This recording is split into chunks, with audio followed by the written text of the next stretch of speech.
예, 한미 관세 협상 시한이 얼마 남지 않은 가운데 우리 정부가 막판 총력 대응에 들어갔습니다. 한편 전당대회를 닷새 앞둔 민주당은 2차 TV 토론회를 열고 후보 간의 장을 겨뤘는데요. 관련 내용 포함한 정치권 이슈들 김진욱 전 민주당 대변인, 김동원 국민의힘 대변인과 함께 짚어보겠습니다. 두 분 어서 오십시오. 안녕하세요. 예, 안녕하십니까.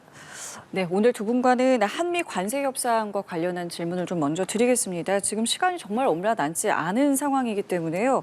대통령실은 물론이고 참모들까지도 굉장히 좀 집중하고 있는 상황입니다. 현재 상황 어떻게 좀 보고 계십니까? 일단 시간이 말씀 주신 것처럼 이제 며칠 안 남았습니다. 이번 주 금요일 8월 1일부터 지금 미국이 제시하고 있는 관세율 25%가 이제 발효가 되느냐 하는 부분이고 그 안까지 최종적인 협상을 통해서 최대한 이 관세율을 낮추는 것을 목표로 하고 있습니다. 예. 지금 그 지난주에 이어서 주말까지도 계속해서 정부가 이 부분에 대해서 최대한 국익을 관철시키기 위한 여러 가지 다각적인 노력들을 하고 있는 상황이고 그중에서도 대통령실에서는 지난 주말에도 계속해서 회의를 열고 이 내용들을 시시각각으로 보고를 받고 있는 것으로 이제 들려오고 있습니다. 특히 미국의 그 산업자원부 장관이 현재 계속해서 체류를 하면서 우리가 내놓을 수 있는 협상 카드 또 상대국이 받을 수 있는 또 요구하는 이런 협상 카드들을 지금 파악하고 분석하고 또 조율해 나가는 과정들을 거치고 있다라는 것이고요. 우리 입장에서는 내줄 수 있는 것과 또 내줄 수 없는 이런 부분들을 좀 명확하게 하는 부분들 이런 부분들을 지금 챙기고 있는 중인데 대통령께서 지금 이제 한미 간에는 시차가 또 발생하고 있지 않습니까? 한 12시간 정도의 시차가 있기 때문에 네. 거의 24시간 국내 문제 또는 미국에서 들어오는 속보 상황도 시시각각으로 챙기고 있다. 이런 것이 대통령실의 입장이기 때문에 이번 한 주일 동안 최대한 우리가 우리의 국력을 다해서 국익을 지켜나갈 수 있는 그러면서도 또 이재명 정부가 강조하고 있는 실용 외교적인 측면에 대한 평가를 잘 받을 수 있도록 최대한의 노력을 경주하고 있다. 이렇게 봐야 될 것 같습니다. 말씀하신 대로 국익을 위해서라도 잘 주고 잘 받아야 되는 것인데 글쎄 우리가 줄 수 있는 것 중에 뭐 조선에 대한 이야기도 좀 나오고 있는 그렇습니다. 것 같고요. 네. 뭐 여러 가지 카드들이 있겠습니다만은 개인적으로 어떤 부분 좀 눈여겨보고 계세요? 예, 미국이 이렇게 관세 카드를 최고의 무기로 지금 드러내는 것이 목적이 무엇입니까? 딱 하나입니다. 자국의 제조업 경쟁력을 높이겠다라고 하는 아주 그 단순하고 명쾌한 그 목적이 있는데요. 일본의 예를 들면은 5,500억 달러를 투자하겠다라고 이미 선수를 쳤습니다. 이 5,500달러, 이게 우리 돈으로 따르면 760조 원, 우리 그 작년 예산이 678조 정도 되죠. 그러니까 대한민국의 1년 예산보다도 더 많은 금액을 대미 투자를 하겠다라고 했는데 사실은 우리는 이 정도의 여력은 갖고 있지 않습니다. 그렇다면 지금 우리 앵커께서 말씀드린 대로 예, 미국의 제조업을 위해서 한국이 이렇게 기여를 하겠다라고 한 카드가 대한민국이 가장 강점을 갖고 있는 조선 반도체 2차 전지 분야의 카드를 쓸 수가 있습니다. 이 중에서 가장 강력한 한국으로서의 무기는 역시 조선업이죠. 조선업의 대한민국 경쟁력은 뭐 일본, 미국에 충분히 기술력을 제공을 할 수 있을 정도의 그게 되니까 우리는 미국의 제조업을 위해서 이렇게 기여를 하겠다. 일본처럼 대한민국 예산을 넘는 투자는 못하지만 미국의 조선업 부흥을 위해서 필요하면 우리가 M&A를 사주기도 하고 아니면 기술이 필요하면 기술을 제공하겠다라는 것이 지금 최고의 어떤 지렛대 역할을 할 것입니다. 그것을 우리가 지금 눈여겨보고 있는데요. 사실은 지난주에 2+2 회담이 있었죠. 재무부 장관, 통상장관 4명의 그 장관 회의가 돌연 하루를 남겨놓고 연기를 하지 않았습니까? 예. 바로 이때부터 야 한국은 이 협상하기가 참 쉽지가 않겠다라는 것이 상당히 이 어려움을 드러내는 상황인데요. 예, 이 미국 입장에서는 일본보다는 한국이 골탕 좀 먹여봐라, 좀 애를 먹이는 것도 사실입니다. 그 뒤에는 바로 이재명 정부의 이 중국 중시를 염두를 이 사람들이 안 할 수가 없는 상황인데요. 바로 이런 그 고차원 함수가 있는 것이죠. 그래서 저는 이재명 대통령이 24시간 보고 체제 당연합니다. 그렇게 합니다만은 지금 우리가 쓸 수 있는 카드 이 공적 부분에서 여의치 않으면은 민간 부분도 활용을 해야 된다. 지금 신세계 그 백화점 회장 네, 이 아주 친하다는 거 아닙니까? 이런 그 카드를 전면적으로 180도 이상 활용을 하는 그런 단계가 이미 지금 됐어야 되는데 시간이 3일밖에 남지가 않고 사실은 8월 30일 날 하루 정도 협상이 있기 때문에 이제는 민간 차원에서 또 대통령이 직접 나서는 모습을 보여야 할 시점이다. 이렇게 우선 말씀드리겠습니다. 예, 알겠습니다. 관세 협상과 관련해서 두 분 각각의 개인적인 입장을 들어봤는데요. 어떻게 좀 상황이 흘러갈지는 계속해서 지켜봐야 할 것 같습니다. 이번에는 좀 여야 상황을 살펴보도록 할 텐데 민주당 차기 당대표를 뽑기 위한 두 번째 TV 토론회가 열렸습니다. 먼저 어제 TV 토론회 두 후보의 발언 듣고 대담 이어가 보겠습니다. 저랑 맞는 당대표는 없을 것 같습니다. 왜냐하면 저는 협치보다 내란 척결이 우선이다 이렇게 말하고 있기 때문에 그렇습니다. 그리고 저도 지금까지 출마했던 그 후보들 중에는 협치의 대상자는 없는 것 같습니다. 네, 전당대회가 임박한 가운데 들으신 것처럼 두 후보 모두 선명성 경쟁에 나서는 모습입니다. 지금 들으신 답변이 이제 국민의힘 당대표 후보 중에 제일 호흡이 잘 맞을 것 같은 인물을 꼽아달라는 질문에 두 후보 모두 없다라고 선을 그었습니다. 어떻게 좀 들으셨습니까? 네, 그야말로 선명성 경쟁이죠. 우리는 지금 저 내란 정당이라는 이 속내가 그대로 드러난 것입니다. 그러니까 내란 정당의 지금 뭐 해산 명령까지 지금 그 카드를 갖고 있는 마당이니까요. 내가 더 선명하다. 그리고 이재명 대통령의 성공을 위해서 내가 더 적임자다라는 그런 차원에서 지금 현재 8월 22일로 예정이 돼 있는 국민의힘 전당대회 이것은 신경 쓸 필요 없다. 아무 적임자가 없다. 그렇게 돼 있는데요. 좋습니다. 뭐 선명 경쟁이 전대에서는 반드시 필요한 상황입니다만은 협치 또 통합 이게 이재명 대통령이 선거 기간 내내 대선 기간 내내 강조를 한 마당에 글쎄요 저렇게 공개적으로 이 제1야당에 선출될 대표와 대화를 좀 회피하는 모습 이것은 뭐 그렇게 바람직하게 보이지는 않더군요. 지금 이제 전당대회가 얼마 남지 않은 상황인데 두 후보의 발언을 비롯해서요. 현재 분위기 정청래 후보가 어쨌든 뭐 대세를 굳히게 될지 아니면 뭐 박 후보가 역전의 발판을 마련할 수 있을지 뭐 여러 예측들이 나오고 있거든요. 전반적인 상황 좀 어떻게 판세 보고 계십니까? 일단 그 좀 전에 나왔던 질문 중에 협치의 대상을 찾기 어렵다 이렇게 말씀하신 건 아마 두 분 모두 지금 국민의힘의 사정에 대한 부분을 평가하신 게 아닌가 싶습니다. 일단 국민의힘에서 지금 전당대회를 이제 8월 22일 날 치르겠다라고 하고 이번 주 중에 당대표 후보들이 접수를 하는데 현재까지 거명되거나 또는 출마를 선언하신 분들을 놓고 보면 사실 국민의힘이 지난 6.3 대선을 치르면서 탄핵의 강을 완전히 건넜는가 하는 부분에 있어서 그렇지 못한 것 같다라는 평가가 지금 나오고 있는 것 때문에 그렇습니다. 특히 김문수 후보나 장동혁 후보처럼 지금 그 아스팔트 우파 세력이라고 하는 극우적 그 주장을 하고 있는 전한길 씨의 뭐 채널에도 출연을 하겠다 뭐 이런 말씀을 하시면서 아직까지도 윤석열 어게인을 외치는 분들과의 협력적 관계를 가져갈 수 있다라는 부분을 얘기하고 있기 때문에 결과적으로 보면 그분들의 당선 가능성이 가장 높다고 봤을 때 국민의힘에서 선출되는 새로운 당대표와 그 협치를 하기에는 상당히 어렵지 않을까라는 이제 그런 표현을 애둘러서 한 것이다. 반드시 선명성 경쟁만 있는 것은 아니다. 이런 말씀 먼저 드리고 지금 이제 두 분의 경쟁이 이번 주말이면 이제 마무리되게 됩니다. 8월 2일 날 이제 전당대회가 열려서 여기에서 이제 사실상 지난 호우 수해 복구 때문에 연기가 되었던 그 전당대회 일정들이 원샷으로 한 번에 치루어지게 되어 있고요. 어제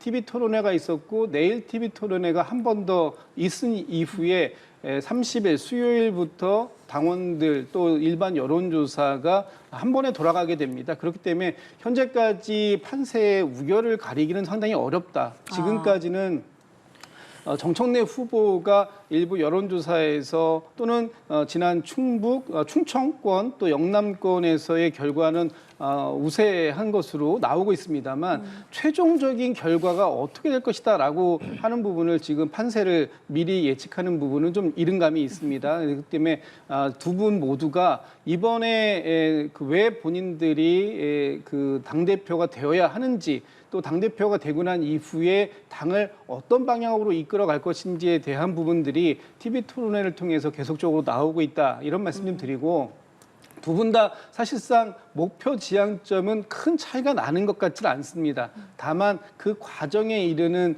이 방법론에 있어서 약간씩의 차이가 있을 뿐이고 제가 좀 전에 이제 방법론의 차이가 있을 뿐이다 이렇게 말씀을 드렸습니다. 아마 정청래 후보와 박찬대 후보 모두 지금 이 국민의 힘이 쇄신하고 변화한다면 그 부분에 대해서는 평가하고 아마도 앞으로 국정을 운영하는 어떤 이 대화의 파트너로서 역할을 하겠지만 지금처럼 이 국민의 힘이 국민의 눈높이와 먼 쇄신의 길을 향해 가고 있다면 그렇다면은 대화하기는 좀 어려울 것이다. 뭐 이런 측면에서 원론적인 입장을 얘기한 것이다. 이런 말씀을 드리겠습니다. 알겠습니다. 자, 그리고 곧 8월이고 광복절 이제 특별 사면이 있겠습니다. 관련해서 민주당 강덕구 의원이 조국 전 조국혁신당 대표에 대해서 공개적으로 사면을 요청을 했습니다. 이미 그렇습니다. 죗값을 치렀다 이렇게 이야기를 네. 했더라고요.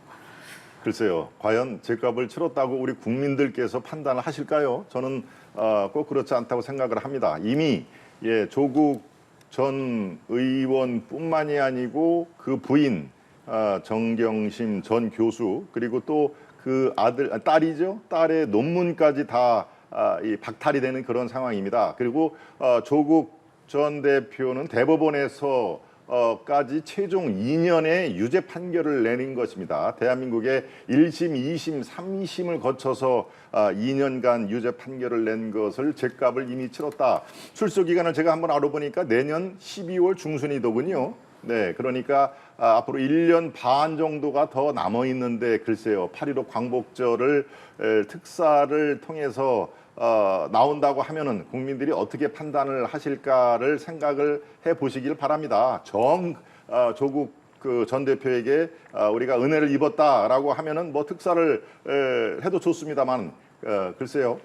국민들의 어떤 후폭풍, 해도 너무한다. 그리고 정말 이재명 대통령의 저는 개혁이 성공하기를 바랍니다. 그것은 민주당을 위해서도 아니고 국민의힘 위해서도 아니고 대한민국을 위해서 정말 성공한 대통령이 되기를 제가 바라는데요. 초기 동력이 지금 많은 인사 난맥상으로 벌써 두 분, 세 분이 낙마하지 않았습니까? 거기에 8월 15일 날 조국 대표도 특사를 통해서 사면이 된다? 글쎄요, 그 후폭풍을 어찌게 감당을 하시려고 저런 얘기, 애도벌룬을 띄우시는지 저는 참 이 불안한 마음으로 지금 이재명 정부의 행보를 지켜보고 있습니다. 물론 대통령실에서는 이 사면권에 대한 논의가 이루어진 바 없다라고 앞서 말을 한 바 있는데 어쨌든 이게 민주당 의원의 입에서 이제 나온 이야기이기 때문에 이 부분은 어떻게 보셨는지 또 사면 자체에 대해서는 또 어떻게 생각하시는지 듣겠습니다. 일단 뭐 사면 자체는 대통령께서 가지고 있는 고유의 권한이기 때문에 지금도 대통령께서 이 대통령실에서 밝힌 것처럼 이 부분에 대한 논의가 이루어지지 않고 있다라고 얘기하는 상황에서 이 부분을 더 이상 얘기하는 것은 좀 무의미하다. 최종적으로 대통령께서 어떤 판단을 하실지 지켜볼 필요가 있겠다라는 부분을 먼저 말씀드리고 당내에서 다양한 의견이 존재하는 것도 사실입니다. 특히 조국 전 대표에 대해서 이렇게 조국 그 전 대표가 설령 죄가 있다고 하더라도 이렇게 한 가족 전체를 탈탈 털어서 이렇게 멸문지화를 만들어내는 것 이것이 정말 이 죄와 이 죄에 대한 어떤 이 처벌이 이 경중이 맞는 것인가 하는 부분에 대해서 많은 의문을 갖고 있는 분들도 계십니다. 죄가 있다면 처벌을 받아야 되겠지만 그 처벌도 그 죄에 준하는 수준이라는 것이 있는데 지금 조국 전 대표가 받고 있는 그 가족이 받고 있는 처벌의 수준은 상당히 그 죄값에 비해서 죄값을 넘게 치르고 있다라고 보는 분들도 계시기 때문에 아마 강덕구 의원의 입장에서도 이미 죗값을 치렀다라고 얘기하는 것도 그런 정도의 상황들을 감안한 그런 얘기일 것이다라고 보여지고요. 당내에서 지금 이 조국 전 대표의 사면과 관련된 얘기들이 본격적으로 나오고 있는 상황은 아니다라고 보여지고, 특히 지금 8월 8.15 광복절 사면을 준비한다고 한다면 지금 7월 말인데요. 지금 사실은 현재 제 느낌으로는 좀 이미 좀 늦은 감이 있지 않나라는 생각이 듭니다. 이미 7월 초부터 이 사면에 대한 준비들이 많이 있었을 것이고, 특히나 이재명 정부가 출범하고 처음 이루어지는 사면이기 때문에 민생 사범들이라든가 이런 분들이 원래의 지위로 회복하는 이런 정도의 사면을 준비하는 그 수준 이상 정치인에 대한 사면까지를 포함시켜서 논의하기에는 시간적 여유가 좀 많지 않았지 않느냐, 그 좀 부족했지 않느냐, 뭐 이런 정도로 얘기할 수 있을 것 같아서 이번에 최종적인 그 결심에 대해서는 대통령실 또는 이재명 대통령께서 판단하실 일이다, 이렇게 말씀드리겠습니다. 알겠습니다. 이번엔 특검 수사와 관련한 정치권 상황도 좀 살펴보도록 하겠습니다. 윤상현 의원이 14시간에 걸친 조사를 마치고 귀가했습니다. 윤 의원 같은 경우에 2022년 재보궐선거 당시였죠. 당시에 공천관리위원장이었고, 윤 의원이 윤석열 전 대통령 부부의 공천 개입 의혹에 연루됐다는 의심을 받고 있는 상황이지 않겠습니까? 지금 국민의힘에선 공식 입장을 자제하긴 했지만 일각에서는 윤 의원이 탈당해야 되지 않겠냐라는 목소리까지 나오고 있는 상황입니다. 이 부분 어떻게 보시고 앞으로 또 국민의힘 의원들에 대한 추가 소환 조사 가능성에 대해서는 어떻게 예상하고 계시는지까지 여쭤보겠습니다. 네, 윤상현 의원을 지금 출당해야 된다라고 하는 것은 공개적으로 표출된 적은 없습니다만은 당에 가뜩이나 지금 어려운 국민의힘의 앞날을 위해서라도 여러 이렇게 부적절한 행위를 했다라고 지적을 받는, 그게 뭐 위법이라든가 이런 것은 더 수사를 해봐야 알겠습니다만은 일부 일각에서 그렇게 나오는 상황이지 전체적으로 이 윤상현 의원의 탈당을 이렇게 몰아가는 그런 모양새는 분명히 아니라는 말씀을 제가 전해드리는데요. 예. 윤상현 의원이 당시에 공관위원장으로 있는 것도 사실이었고, 더더구나 이 윤 전 대통령이 명태균 씨와의 통화에서 상현이가 지금 공관위원장이니까 내가 한 번 더 얘기를 할게, 당에서 뭐 말들이 많네, 이런 얘기를 했지 않습니까? 그러니까 그 당시에 윤상현 공관위원장이 김영선 전 의원의 어떤 공천을 위해서 실제로 위법 또 당원 당규에 어긋나는 그 행동을 했는지, 이것이 지금 이제 특검이 들여다보는 그 상황일 텐데요. 아직까지 결과가 나오지 않았습니다. 그러니까 그냥 그 추론을 해서 당에 부담을 주니까 탈당을 한다, 이것은 지금 아직 그 당의 어떤 전체적으로 어디에서도 표출이 되지 않는다라는 것을 분명히 말씀을 드리고요. 앵커께서 말씀한 두 번째 질문, 윤상현 의원만 거기서 그칠 것이냐? 글쎄요, 저희 이미 매주 금요일 날 이 압수수색이 지금 의원회관에 국민의힘 의원으로 이렇게 수사관들을 보내고 있는데요. 아마 이 조사라든가 출두 요구가 윤상현에서 끝날 걸로 보는 사람은 없을 것입니다. 그러니까 각종 지금 3개의 특검이 동시다발적으로 진행이 되기 때문에 조금이라도 연루가 됐다라고 하는 그런 상황에서는 아마 의원들의 어떤 그 소환 조사 이런 것들이 꽤 이어질 가능성이 매우 높다. 이것은 뭐 특검이 정치적으로 그 언행을 안 해도요, 이미 내년 6월 초에 있는 지방선거가 이제 1년도 안 남았지 않습니까? 그러니까 그것을 맞물려서 자연스럽게 현역 의원들 또는 뭐 저도 지금 한 청주 지역의 당협위원장을 맡고 있습니다만은 당협위원장들 일부도 이미 소환조사 내지는 압수수색을 받았거든요. 그러니까 전방위적으로 지금 몰려오는 쓰나미에 당연히 재간이 없습니다. 아마 제2, 제3의 추가 소환 있을 걸로 저는 봅니다. 앞으로도 추가 소환 가능성이 굉장히 높을 것이다라고 말씀해 주셨거든요.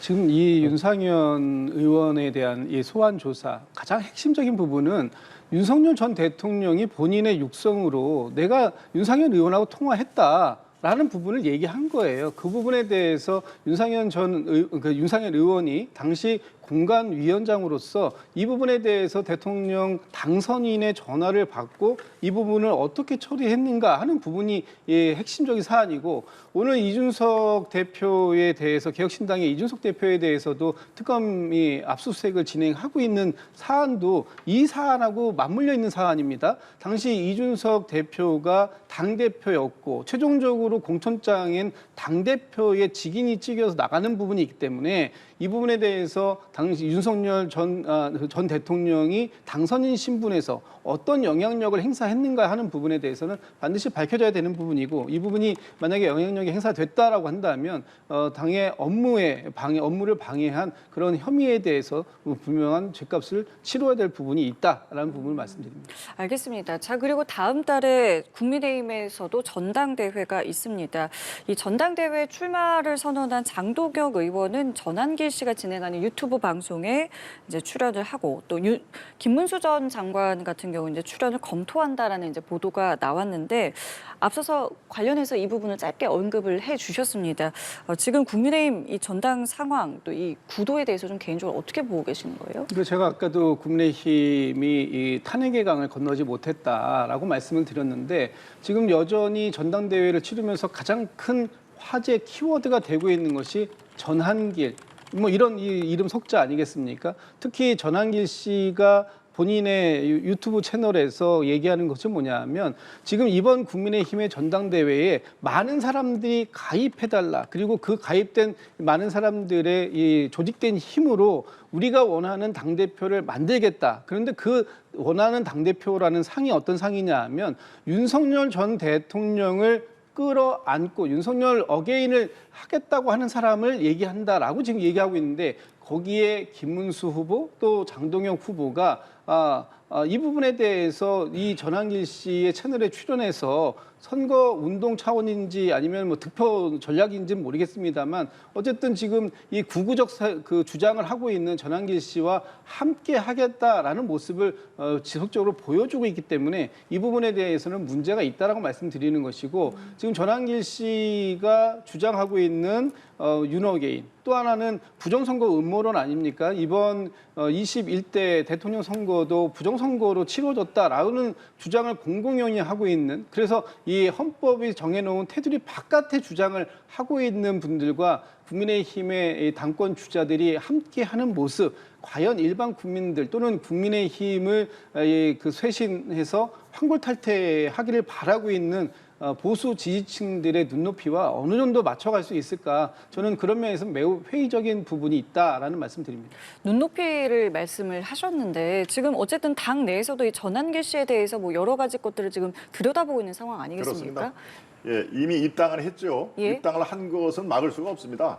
입당을 뭐 서면으로 하던 온라인으로 하던 그것을 걸르는 장치가 현재까지는 마땅치가 않은데요. 지금 입당을 한 이후에 그 언행이 국민의힘도 엄연한 당원 당규가 있는 공당, 이자 제일 야당 아닙니까? 그러니까 현재 당원 당규에 어긋나는 그런 거 있으면 심사를 하겠다. 그래서 서울시당에서 윤리 열고 징계 여부를 검토한다는 그런 얘기 아니겠습니까? 예. 자, 그런데 이 전한길 씨도 조금 자중을 할 필요가 있습니다. 이미 전당대회에 본인이 나를 품는 자가 대표가 될 것이고 최고위원이 될 것이다. 또 윤석열 전 대통령을 품고 가야 대표를 할 것이다 라고 공개 선언을 해서 마치 전당대회에서 좌지우지하는 그런 본인이 그런 능력을 소유한 것으로 많은 분들에게 각인을 시킬, 글쎄요, 저는 바람직하지 않습니다. 그리고 전한길 강사와 이른바 광장 세력을 하는 분들이 이 탄핵 국면에서 중요한 역할을 한 거는 사실입니다만은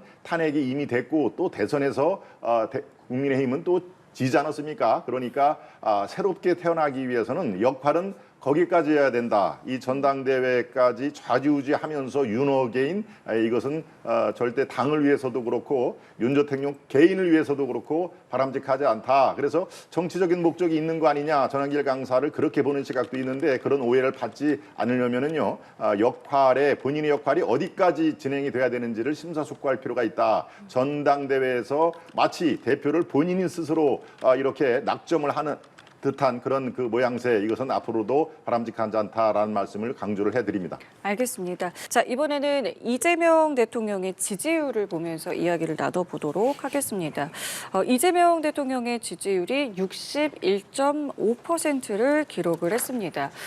긍정이 61.5%, 부정이 33%고요. 저희는 이제 추이를 보면서 좀 이야기를 나눠보고 싶은 것이 그간은 이제 추이가 꾸준하게 상승을 이어가다가 지난주 그리고 이번 주에 소폭 하락하는 모습을 보였는데요. 이 부분을 놓고 이제 상승세를 뭐 멈췄다라고 봐야 되는 것인지 아니면 일시적인 흐름이라고 봐야 되는지 어떻게 좀 해석하고 계십니까? 네, 상승세가 멈췄다라고 거기에 방점을 찍는 게 합리적일 것 같습니다. 통상적으로 이렇게 정권이 바뀌면은 한 달 또는 내지 2달, 그래서 허니문이라는 얘기가 나오지 않았습니까? 상당히 많은 기대를 갖고 있고 실제로 여론조사의 수치로 그게 반영이 됐는데요. 6월 3일 대선이 일어났으니까 이미 이제 2달이 다가오는 상황인데요. 뭐 열심히 하고 많은 국민들에게 기대감을 심는 거 좋습니다. 앞으로도 계속 그렇게 해 주시기를 바랍니다. 그렇지만 인사가 만사라는 그런 정가의 아주 격언이 이제 지금 점차 인사가 망사라는 얘기가 나올 정도로 난맥상을 겪은 적이 있습니다. 뭐 대표적으로 이진숙 장관, 강선우 장관, 여기에 또 인사혁신처장의 어떤 아부의 끝판왕이라고 얘기를 듣는 최동석 처장까지 지금 가세를 해서 이재명 대통령의 기대를 했는데도 상당히 역시 인사가 아전인수격으로 그렇게 흐르는구나라는 그런 상황이기 때문에 당연히 저렇게 64.5까지 간 걸로 계약을 하는데요. 바로 저렇게 지금 주춤을 하거나 하락세를 면치 못하고 있는 상황인데요. 글쎄요, 참 안타까운 일입니다. 저게 50%로 또 떨어질 가능성마저 있는 상황인데요. 초기에 동력의 어떤 그 힘을 너무 일찍 잃어버리지 않나라는 우려가 있습니다. 초기에 말씀드렸듯이 남은 인사라도 좀 잘해서요, 국민들의 어떤 지지 이것을 오롯이 담아서 정말 아주 초기에 개혁이 성공하기를 저는 바람하지 않습니다. 예, 자 지금 말씀을 하실 때 앞서서도 뭐 인사 난맥상 이런 부분들을 좀 지적해 주셨는데 이 부분에 대해서는 어떤 입장 갖고 계신지 좀 들어볼게요. 일부 그런 부분들 반영됐다고 봅니다. 특히 지난주까지 인사청문 전국이었는데 인사청문 오늘도 내일도 2명의 장관 후보자를 이제 인사청문하는 것으로 이번 이재명 정부의 초기 내각의 인사는 어느 정도 다 마무리가 되는 수순으로 들어가는데 그 과정 속에서 국민의 눈높이와 다소 거리감이 있다고 하는 인사가 이제 추천되고 또 자진 사퇴하는 과정들 속에서 일부 그 부분이 이제 이런 여론조사의 결과에 반영되었던 부분도 있는 것 같습니다. 다만 이런 부분이에요. 50%대에서 시작했던 대통령의 지지율이 60% 이상으로 올라갔고 특히 약간 최근 한 2주 동안 소폭의 조정이 있었다고 하지만 계속해서 60% 이상의 안정적인 지지를 가지고 가고 있는 것은 이재명 정부에 대한 또 이재명 대통령에 대한 지지를 확인할 수 있는 부분은 있다라는 것이고요. 더 잘해주기를 바라는 마음 이런 부분들이 있을 수는 있는데 지금 이재명 정부가 인사 문제 또 재난 대응 문제 그리고 관세 문제 여러 가지 굵직한 문제들을 처리해가는 과정들을 국민들께서 지금 지켜보고 계시는 과정이다라는 이제 생각을 갖고 있고 아마도 이번 주에 인사가 마무리가 이제 어느 정도 되고 또 관세 협상 문제까지 마무리가 이제 잘 된다면 이 지금의 어떤 조정 국면은 다시 반등의 계기를 찾을 수도 있다. 그런 측면에서 이번 주 한 주가 굉장히 중요한 국면을 맞이하게 될 것이다라는 말씀을 좀 드리고 싶습니다. 이어서 정당 지지율도 좀 살펴보도록 하겠습니다. 민주당이 지난주와 동일한 50.8% 보시는 것처럼 국민의힘이 소폭 상승한 29%를 기록하며 21.8%포인트의 격차를 보였습니다. 이 부분은 좀 어떻게 보셨습니까? 네, 저 수치 자체로 참 국민 여러분께 낯을 들 수가 없습니다. 이미 50대 28인가요? 9죠? 예, 네. 29%요. 네, 저렇게 차이가 나고 건강한 제1야당이 있어야 또 힘 있는 그 여당 역할을 하는 것인데요. 참 국민 여러분께 송구하다는 말씀을 다시 한번 드리고요. 저렇게 우리는 소폭 올랐고 민주당은 떨어지지 않느냐. 저는 그걸 강조할 이 생각은 추호도 없습니다만은 저희들이 더 잘해서 제1야당은 수치가 올라가고 민주당도 말씀드렸다시피 인쇄남맥상이 거치고 정말 관세 타결이 되고 좋은 희소식이 내려서 초기에 한 나머지 3, 4개월 동안에도 아주 고공행진을 하기 바랍니다. 그래야 초기에 개혁이 힘을 싣는 거거든요. 진심입니다. 그러니까 앞으로 잘 해주시기를 바랍니다. 예, 지금의 격차 좀 어떻게 보셨습니까? 이 격차가 저도 지금 우리 김동원 대변인께서 말씀 주신 것처럼 국민의힘도 건강한 제1야당으로 다시 회복이 되기를 저는 바랍니다. 다만 아쉬운 점은 지금 대통령 선거가 끝나고 2달 정도가 되었습니다. 그 기간 동안 여전히 저 20%대 이상의 격차가 유지되고 있다는 것은 무엇을 얘기하는 것인가? 그만큼 국민의힘이 국민의 눈높이와는 거리감이 있는 쇄신의 드라이브를 걸지 못하고 있는 이런 상황들이 지속되다 보니까 국민들께서 국민의힘에게 따가운 질책을 지금 하고 있는 것이 아닌가. 아쉬운 것은 지금 이번에 전당대회에 출마하겠다고 하시는 국민의힘의 당권 주자들마저도 지금 국민들과의 눈높이에서 매우 좀 거리감이 있는 주장들을 하고 있습니다. 특히 윤석열 전 대통령과의 관계에 대해서 여전히 그 부분을 갖다가 끌어안고 가겠다고 하는 그런 구구적 주장들을 하시는 분들과 함께 하겠다라는 모습들이 보면서 많은 국민들께서 국민의힘이 이미 자정 능력은 상실한 것이 아니냐, 또 국민의힘이 가고자 하는 목표 지향점이 국민들의 눈높이와 너무나 거리감 있는 거 아니냐, 이런 그 말씀들을 하시면서 국민의힘이 제1야당으로서 건전한 야당으로 다시 회복하는데 힘을 몰아주시지 않고 있는 것, 이런 부분들에 대한 국민의힘 내부에서의 좀 자성의 목소리가 더 크게 들렸으면 하는 그런 바람이 있다, 이런 말씀 드리고 싶습니다. 네, 알겠습니다. 오늘 두 분 말씀은 여기까지 함께하겠습니다. 지금까지 김진욱 전 민주당 대변인, 김동원 국민의힘 대변인과 함께했습니다. 두 분 감사합니다. 됐습니다. 고맙습니다.